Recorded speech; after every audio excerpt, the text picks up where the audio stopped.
দিনলিপিও এক ধরনের অভিজ্ঞতা বর্ণনা, তবে এটি প্রাত্যহিক জীবনের বিবরণ। দিনলিপির আবিধানিক অর্থ হল রোজনামচা বা দিনপঞ্জি, যে বইতে প্রতিদিনের বিবরণ লিখে রাখা হয়। প্রতিদিনের বিবরণ লেখার জন্যে আমরা সাধারণত ডায়েরি ব্যবহার করি। দিনলিপি বা দিনপঞ্জির ইংরেজি পরিভাষা হল ডায়েরি। আমরা একটি দিনে যে অভিজ্ঞতা লাভ করি কিংবা আমরা আমাদের প্রতিটি দিন যেভাবে অতিবাহিত করি এবং দিনটিতে যে সাধারণ অভিজ্ঞতা লাভ হয় তা লিখে প্রকাশ করার নামই দিনলিপি।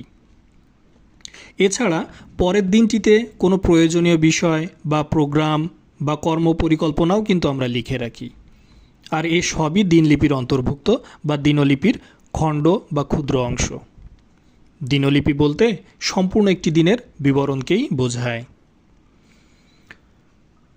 দিনলিপির গুরুত্ব অনেক। দিনলিপির প্রধান কাজ হল সচেতনতা সৃষ্টি, অর্থাৎ বুদ্ধিবৃত্তিক আবেগিক কর্মপ্রণোদনার মধ্য দিয়ে সৃজনশীলতার ক্ষেত্রকে প্রসারিত করা।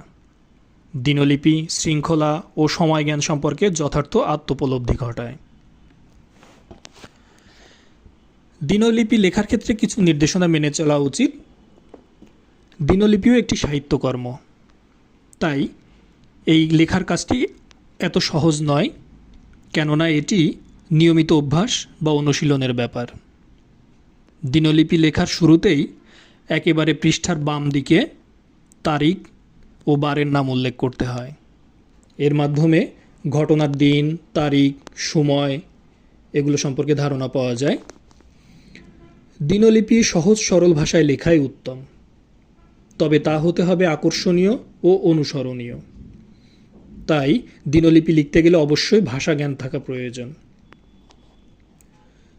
দিনলিপিটি মোটামুটি গল্পের আকারে লিখতে পারলে ভালো। দিনলিপি কোন ঘটনা বর্ণনার সময় ঘটনার সময়, স্থান, পরিবেশ ইত্যাদি উল্লেখ করতে হয়। বিশেষভাবে ঘটনাটি কেন গুরুত্বপূর্ণ তা যেন স্পষ্ট হয়।